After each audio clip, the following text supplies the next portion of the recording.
From training to performing, join our big league conversation. Welcome to the CSP Elite Baseball Development Podcast with your host, Eric Cressy.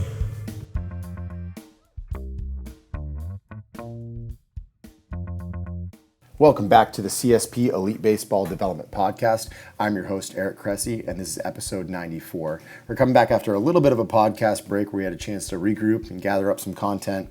So some good weeks ahead here with a little bit of sports medicine focus.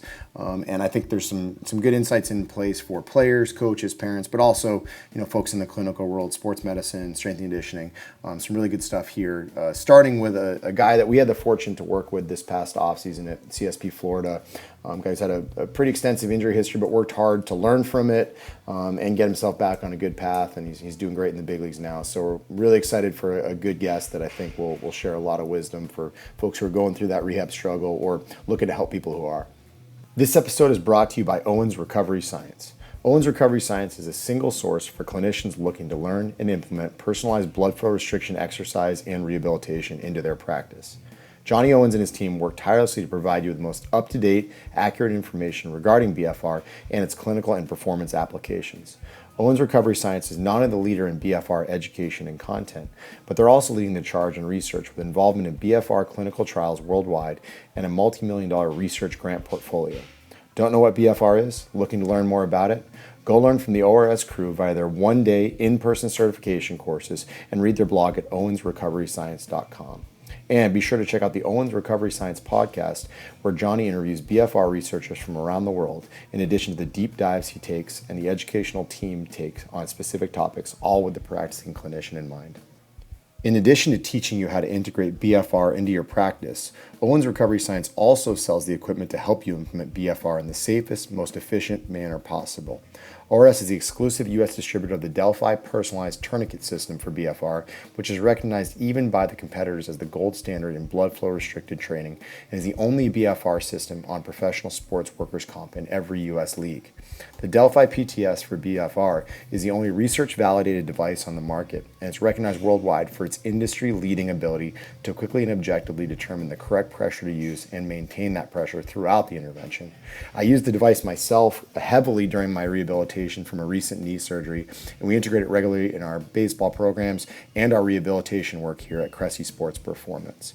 For a limited time, you can use the discount code CressyBFR to receive $100 off on one of the Owens Recovery Science certification courses. Just go to owensrecoveryscience.com, select courses in the menu bar to see their upcoming offers, and then enter the code at checkout. Again, that's CressyBFR to get $100 off. Make sure to act now as this offer expires on June 12th. Today's guest is a right-handed pitcher who played high school baseball in Florida and was drafted in the 39th round by the Cincinnati Reds. He opted not to sign, instead attending the University of Alabama. After 3 years there, he was selected in the second round of the 2010 draft by the Milwaukee Brewers. He made his major league debut in September of 2013 for the Brewers and picked up his first win in May of 2014. He made 30 starts in 2015, 32 starts in 2016, and 29 starts in 2017, only to have his 2017 season cut short by a significant shoulder injury he incurred while diving back into first base. He underwent surgery and did not play in 2018, but worked his way back to the big leagues partway through the 2019 season. He signed that offseason with the Dodgers, only to miss the 2020 season for surgery to repair a stress fracture in his back. This led him to move to Florida to train and rehab with our team at Cressy Sports Performance Florida, where I learned his story, spent time with him, and realized how much he had to offer on an interview like this. He re-signed with the Dodgers this offseason, and after a healthy and effective spring training, he earned a spot on their opening day roster. Please welcome to the show, Jimmy Nelson.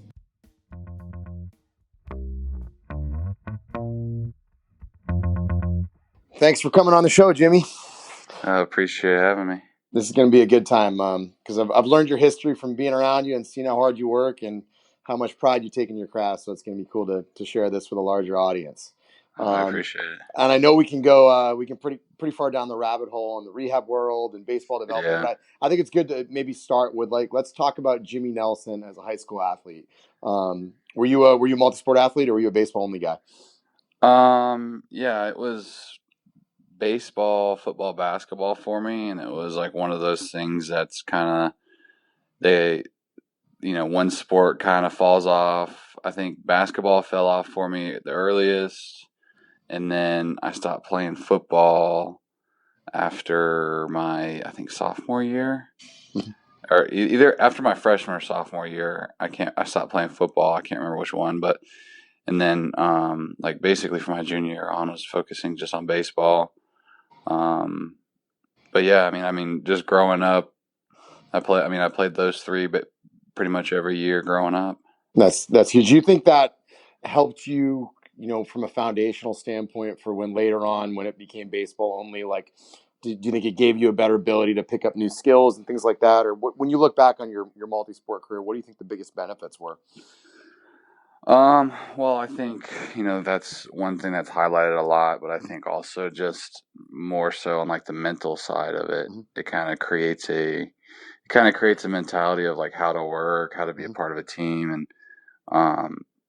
like just those intangibles that you can't really measure. I think it just reinforces those.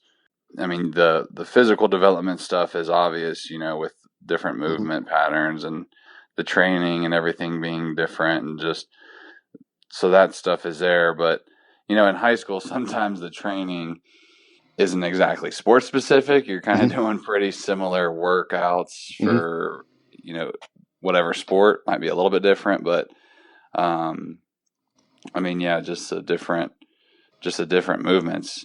But overall, yeah, just those like intangibles, like I said, that you just kind of don't get, I guess, from pinholing yourself into one thing. No doubt. And you were drafted in the 39th round out of high school and wound up going to Alabama.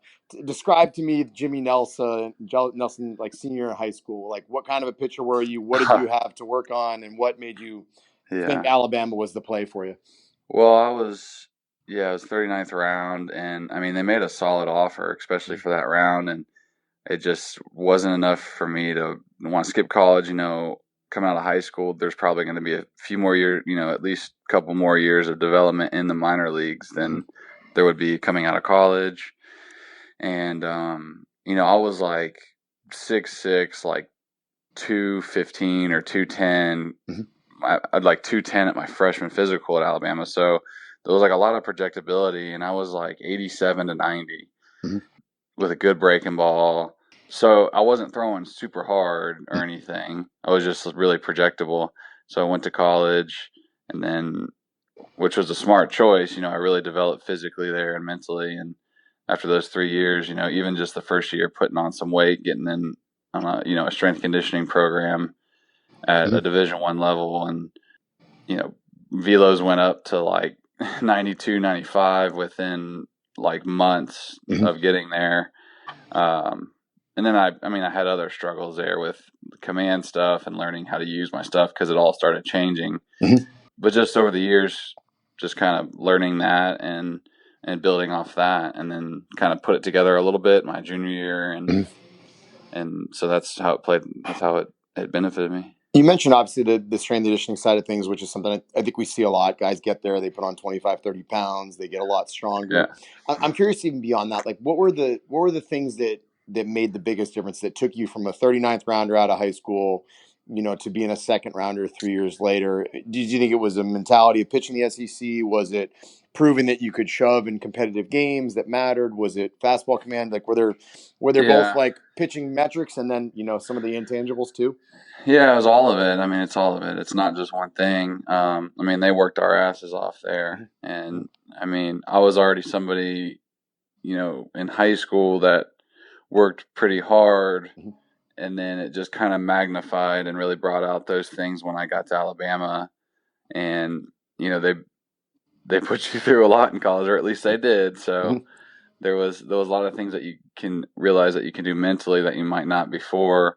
And then obviously the team feel and the camaraderie that there is with a college team. I mean, it's you're training and you're doing all the stuff with those guys in the fall and in the spring.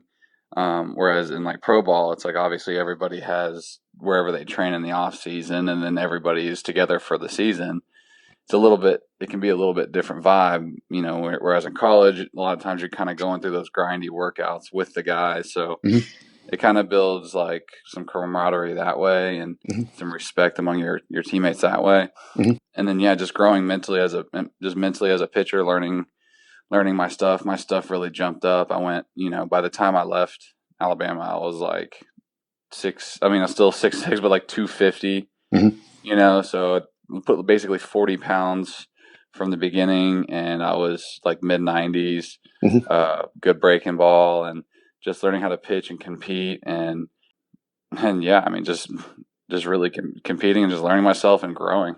One thing I'm curious about is you're obviously a guy who's well known for having a really good breaking ball, but you also, I mean, you're able to, spin a four seam at a really high rate. You always seem to have like an ability to manipulate the baseball. I remember talking to Adam Ottavino, and he talked about like, throwing breaking balls into a bucket in his basement. It was always something that he worked on. Soroka's talked about some of the same thing.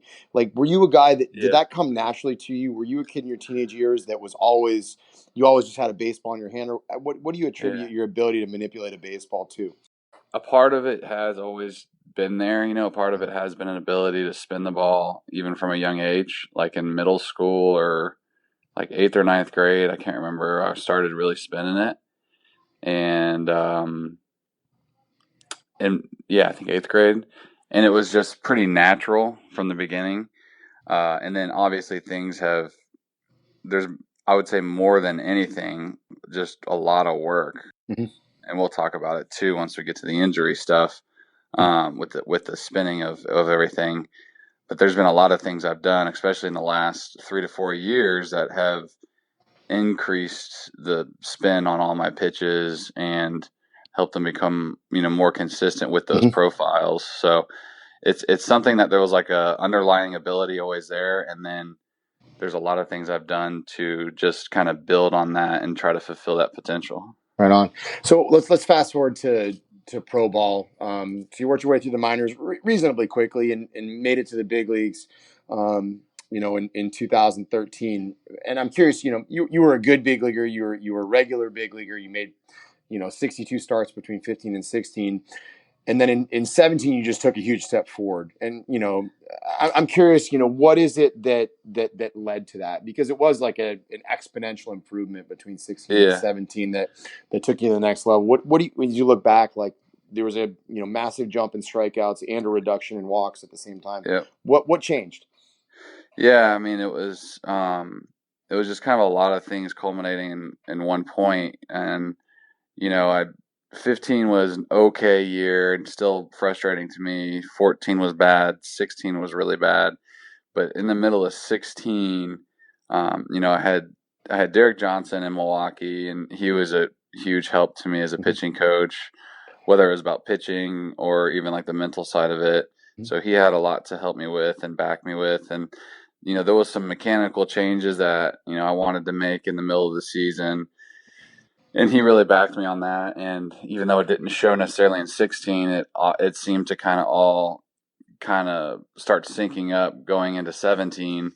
And I had a mindset of, I just had a different mindset in 17, even in spring. I was sick of the bad performance, obviously, and underperforming, and I've always been told, and I know my actual stuff is good. I have with the two different breaking balls, a couple different fastballs. Like I know the stuff is there. It was just always a command thing and sequencing, but finally started to really read swings better, learn how to sequence, and my mechanical things started syncing up. The timing of it started getting better, and then you start building confidence off that. And I really came into spring training with not like almost like horse blinders on. It was just like a F everybody like mindset, and I was just like I was pitching angry, but like under control,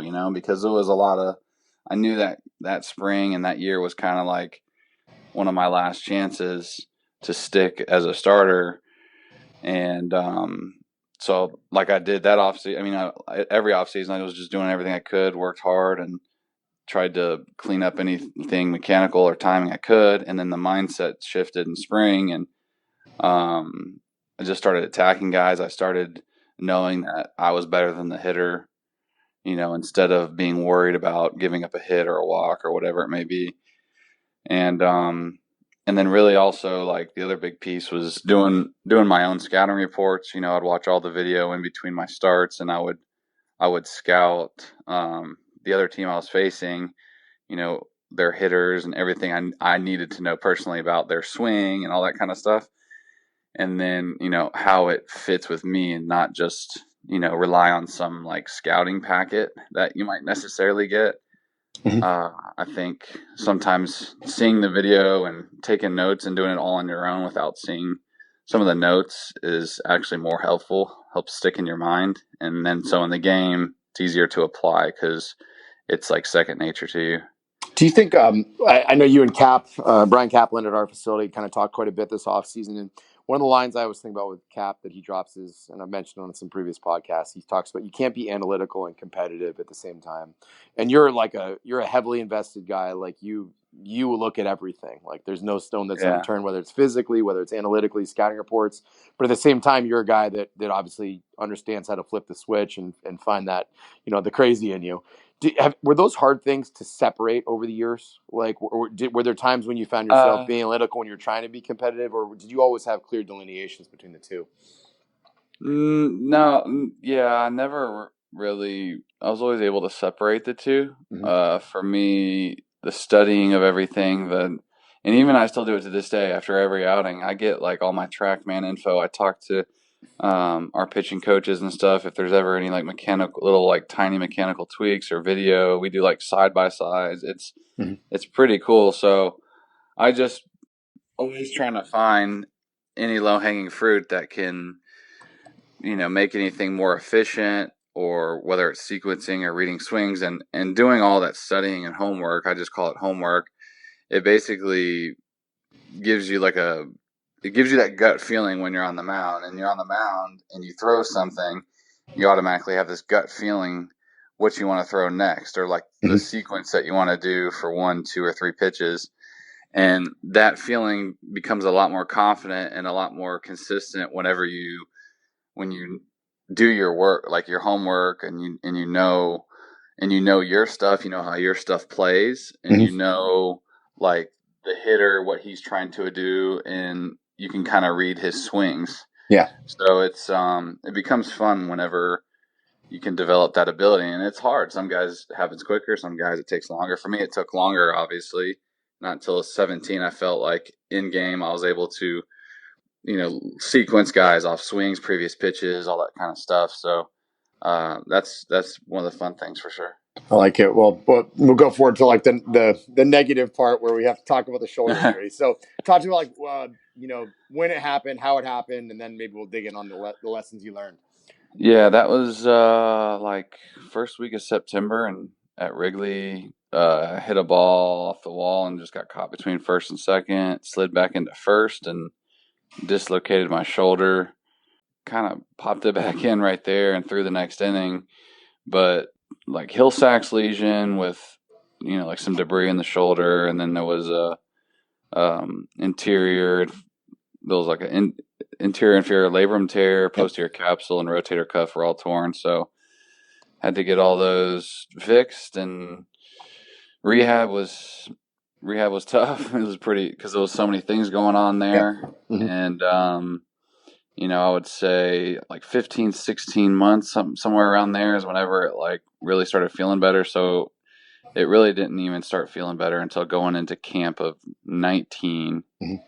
And then that's when the elbow stuff started. So then miss basically all of 19 with elbow injuries.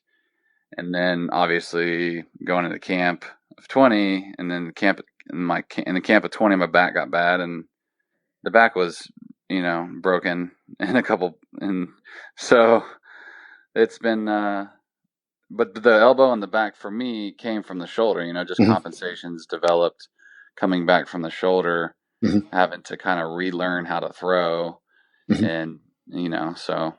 I think people often like talk about like one injury leads to another, but they never they never understand how things are so intimately linked. Like, what were the things that you felt like changing your delivery as you're obviously working back from an extensive shoulder surgery. You're trying to get your external rotation back. You're trying to let your arm Yeah. lay back in that clean window. What were the things that you found? Was it were you changing things in your lower half? Were you I laterally was tilting your trunk? What were you doing? I was having to like hike my arm way up super high, like almost throwing straight over the top just because my shoulder, like I literally had to basically relearn how to throw. I mean, it was so I had to gain all my external rotation back. Um, I mean, there was a lot of things. I mean, I think there was some like nerve stuff, like having to relearn just like how to fire again. Mm-hmm. A lot of impingements. I mean, it was so yeah. I was like having to hike like way up, so I was kind of throwing myself into lower back extension before front foot strike, and then you don't rotate till after front foot strike. So already being in some back extension, I think I was just rotating around an already extended back, and that over time I think might have caused these stress fractures in my back. Absolutely. And then the elbow, since that that your midsection, your core is kind of like, I guess, the bridge to transfer that energy from your lower half to your upper half and through your arm. That bridge, I guess, wasn't doing its job. So then I was having to create the velocity or the spin with my upper half and my arm, which in turn was the elbow issues that I had gone through. So, yeah, looking back on it now, it's, you realize all that stuff. At the time, I was doing what I absolutely had to do just to throw the baseball. I mean, I really had no other choice. It was either do it the way I did it or just not play baseball. And I think So, we've talked too. I mean, you're a hypermobile guy. I think a lot of people see someone who's 6'6", 250, and they don't bother to think that you could really be loose jointed. They assume you're going to be a linebacker, and for you that hypermobility can potentially get you into some bad patterns. You can get really rotational through your spine when you maybe want to be a little more stable. So that's obviously like one lesson that we kind of talked about this winter. What are some other things that you feel like you've learned from, not just the shoulder, but, all those issues over the years? What's the lesson that you would impart to your younger Jimmy Nelson on that front? man, I mean, there's the physical side, obviously that's a lot, but I mean, I could sit and talk about the mental side all day. It can be pretty miserable. It can be pretty miserable, but one thing that I kept having to tell myself is like, for as much as it hurts and all the crap that you go through, like it can't last forever, like the bad stuff and pain and all that, like it doesn't last forever. It's gonna come to an end at some point. So you just have to take some kind of peace in your mind that like, even, it was months and months that I was just like feeling terrible, and it just never got better. And then right when the shoulder gets better, it's the same, it's the same story with the elbow. So it's almost like that thing where it's like, oh, finally I'm over it. And then it happens again. And then it happened a third time, so, you just kind of learn how to manage expectations. You learn how to try to control what you can, just like when you're healthy and on the field. Try to control what you can with your rehab, your work, your recovery, your just everything. And you just got to be at peace, like no matter what happens when you come out of it. Like as long as you've done everything you can and you've done it the way you feel is right, I mean, you can be happy with however it turns out. Absolutely. Maybe pivoting a little bit. I joke that you're a recovery rock star. Like you've obviously been through so much on the injury front that you've learned your lessons, and you've left no stone unturned in the quest to bounce back from them. I'm curious, what recovery initiatives have you tried, and what are the ones that you feel like have yielded the best results for you? I've tried everything. Obviously you have. First, you have to start with like your sleep and nutrition. So I've been there. I think nutrition's one for me. That's always something that can be like easier to clean, like something that I could clean up on. But it's you also have to like manage your weight. Some guys are so focused on like losing or gaining a bunch of weight that I feel like their body, they don't allow their body to be in its like natural weight range, and that's can be unhealthy for recovery. And then, I mean, I got a hyperbaric chamber, cold tub, contrast, hot cold treatment or like contrast tubs. I do. I mean, I've had the H wave, soft tissue, needles. Um, I mean, you got cupping, you got uh, what other? I mean, we got, all kinds of stuff. And then that's not. I mean, there was several times I had to get like injections too through through the rehab processes. Those probably like 4 different injections I had to get for my shoulder, just coming back from my shoulder because there was just so many impingements, so many flare ups, and so many times whenever we just had to like, lubricate the joint. So obviously I don't see injections as a recovery modality, but it's just it was another part of my process at least. But what I loved about that is you listed off. I mean, you have every amenity in the world, obviously, being in a major league organization and being a guy who's done all your homework. And you went to sleep and nutrition first. I think there's something to be said about that for the average, teenage ball player and his dad that are listening to this podcast. And you're delivering the message that every parent wants to deliver to kids: is eat well, sleep well, and good things happen. Yeah, I mean, it's not. I mean, like I know me and Noah, like we have these $20,000 freaking oxygen chambers, like nobody can, like that's ridiculous. And like the tubs and the saunas, like that stuff's expensive and it's not accessible to everybody. But it's also not like the top on the priority list either. So it's not like, a lot of people see all these fancy gadgets and they think that they're doing like something more because they're more expensive, but that's not necessarily it. I think that all those things can be pieces to the puzzle, but they're not like the majority of the puzzle. The majority of it is the sleep, the nutrition. Like I really don't drink alcohol. Alcohol is extremely rare for me. But yeah, I mean, like the sleep consistency, that stuff's big because just the hormones. Hormones is a big part of it, and that's one thing. With a lot of the mental struggles I went through with the shoulder and the elbow and those rehabs, and is like there was a lot of mental stress, and I think it kind of even messed up my hormones at one point to where I was having like these crazy weight fluctuations. I went from like 263 at the beginning of camp in 2018 to like 220 at the end of the season that year. Wow. I mean, it was like, and I was just living in the weight room pretty much.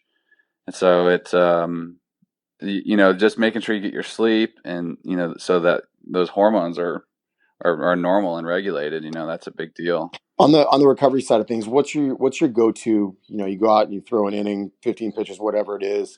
What are your options? I mean, obviously there's hydration, there's calories. I know you're a BFR guy. Like, what do you like to utilize during the season? Well, what we've been doing, what I've started doing in the bullpen is like after BP or after we play catch on the field, I usually do like 2 to 3 rounds of contrast, hot and cold, like usually like 40, 45 and 110 on my tubs. And then I go, and then obviously get ready for the game. And then if I throw, I have, like my little arm care routine afterwards.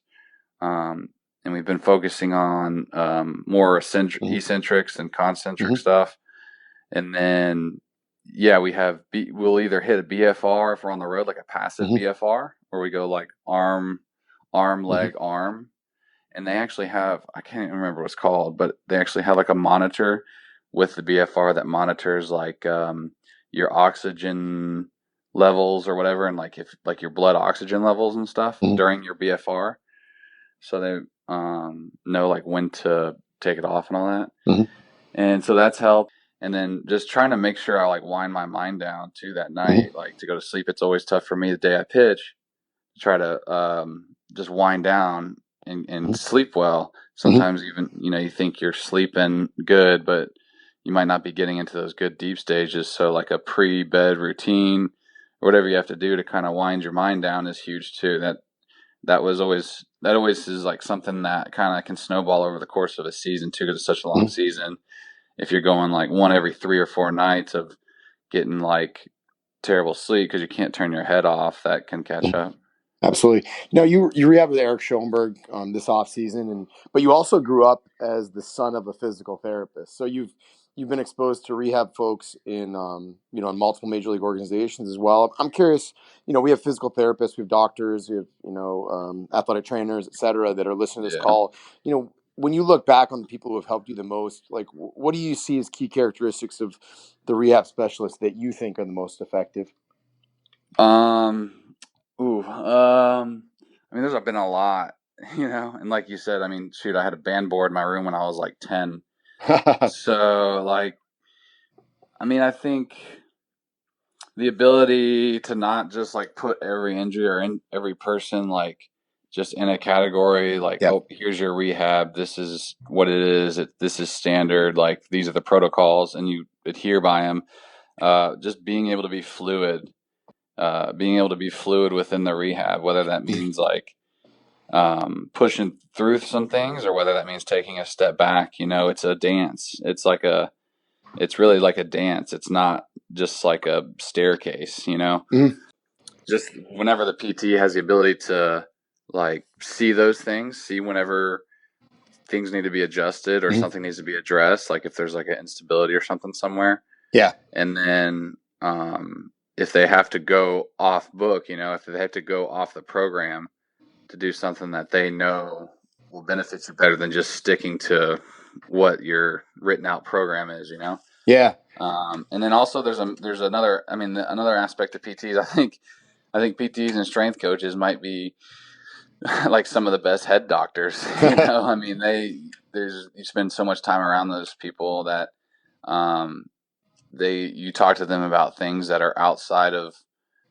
the rehab or the actual like baseball. So those people also help a lot on, the mental aspect and keeping the right perspective as well. That's a great point.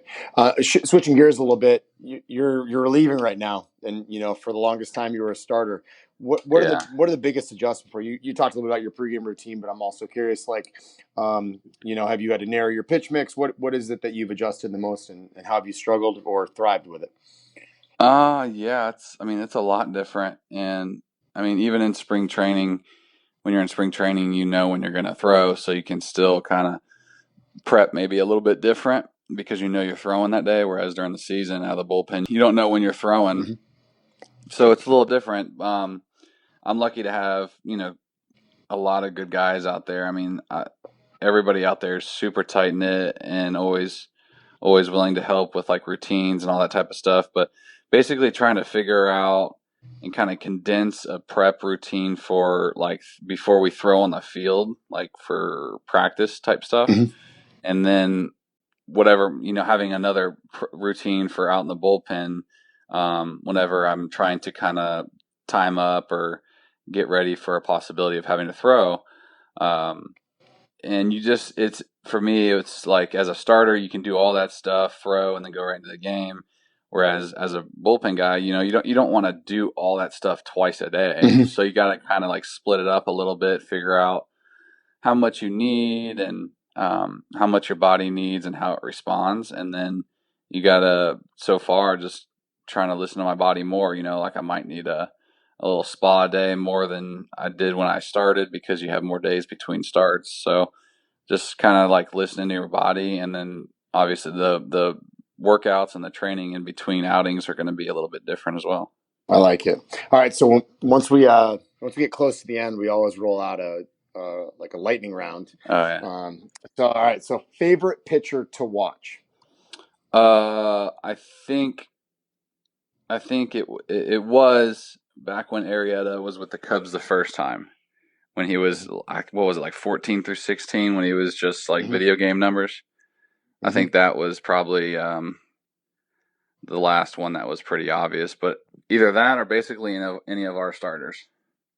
There you go. It's a pretty good starting staff too. All right, how about favorite teammate of all time and why? Oh, favorite teammate of all time. This is tough. There's going to be you can pick a couple. There's going to be a lot of hurt feelings. I don't know, man. There's so many of them. I mean, I got DP here, with LA. He's awesome. And we got a lot of great guys here with LA. I had Woodruff was a good one back in Milwaukee. Aaron Hill was a great teammate. Blaine Boyer was a great one. I was with Garza for a while. Garza and Loesch kind of took me under their wings when I was a starter and I was younger. And so those guys did a lot for me as well. I mean, there's a long list. I mean, Hader in Milwaukee's a great dude. I mean, there's who else? I mean, Corey Knievel has been with me in Milwaukee and then followed me here to LA, so I can't get rid of him. God. I like it, man. You made a lot of people happy. No, there's a lot in there I'm missing too. But all right, so we'll go to the next question. Those were good though. All right, so advice to a teenage Jimmy Nelson. To a teenage me? Yeah. Oh my God.